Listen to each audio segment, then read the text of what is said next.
दिनांक 3 मार्च Andaman Nicobar police control room में एक कॉल जाता है जिसमें उन्हें ये सूचना दी जाती है कि 2 भारतीय पर्यटकों की मौत हो गई है। ये कॉल हॉर्नबिल नेस्ट से किया जाता है जिसमें 21 फरवरी से 2 भारतीय पर्यटक रह रहे थे और 3 मार्च को उनका चेकआउट डेट था, उन्हें जाना था। मगर समय हो जाने के बावजूद जब वो बाहर नहीं आ रहे थे तो होटल के जो लोग थे वो उन्होंने बेल प्रेस किया उन्हें बुलाने के लिए, मगर किसी तरह का कोई रिस्पॉन्स अंदर से नहीं मिलने की वजह से उन्होंने मास्टर की के थ्रू जब रूम का दरवाज़ा खोला तो वहाँ पर उन्होंने 2 लोगों को मृत पाया, जिसके चलते फिर उन्होंने पुलिस को सूचना दी। पुलिस मौके पर पहुँची, कमरे का निरीक्षण किया। रूम नंबर 116 में ये लोग ठहरे हुए थे काफ़ी समय से, और जब पुलिस मौके पर पहुंची तो जो मेल थे उनका शव पंखे से लटका हुआ था, जो फीमेल थी उनका शव बेड पर था। उस कमरे में एक चेयर था जिस पे एक सुसाइड नोट भी था जिसमें इन दोनों का हस्ताक्षर था। उनके आइडेंटिटी कार्ड से, उनके आधार कार्ड से उनका पता चला कि जो युवक थे उनका नाम युग सिंह राठौड़ था जो कि बैंगलोर से थे, और जो महिला थी उनका नाम प्रियंका सिंह, वो भी बैंगलोर से थे। और दोनों ने अपने सुसाइड नोट में अपना हस्ताक्षर किया था और उन्होंने अपना आप बीती बताया कि ऐसा क्या वजह थी, अनअवॉइडेबल सर्कमस्टांसेस के चलते उन्होंने इतना बड़ा स्टेप लिया है।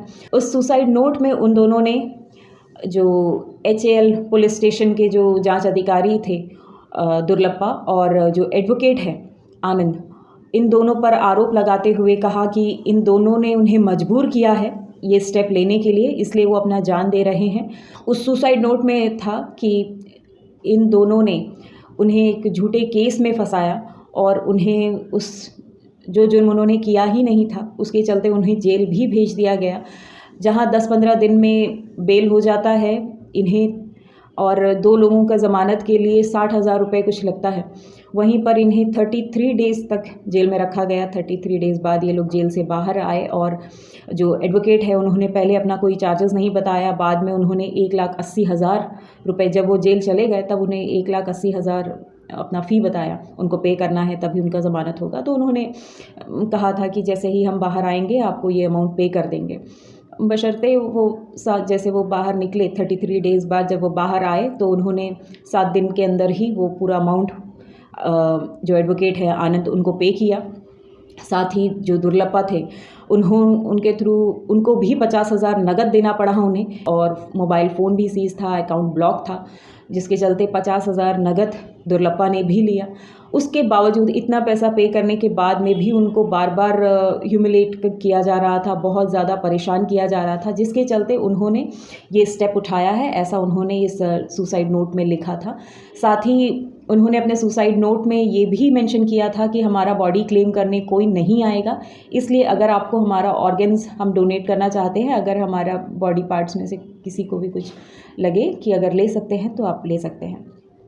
साथ ही उन्होंने मरते मरते भी ये मांग की है, उन्होंने यही कहा कि आम इंसान लॉ एंड ऑर्डर पर ही विश्वास रखता है, और अगर लॉ एंड ऑर्डर के वहाँ पर भी अगर इसी तरह सिर्फ पैसा ही चलेगा, पैसे को ही महत्व दिया जाएगा और इस तरह से आम जनता को परेशान किया जाएगा तो आम लोग कहाँ जाए। तो उन्होंने अपने सुसाइड नोट में ये मेंशन किया है कि जिन 2 लोगों की वजह से वो ये दोनों जान दे रहे हैं उन पर कार्रवाई होनी चाहिए और उन्हें न्याय मिले।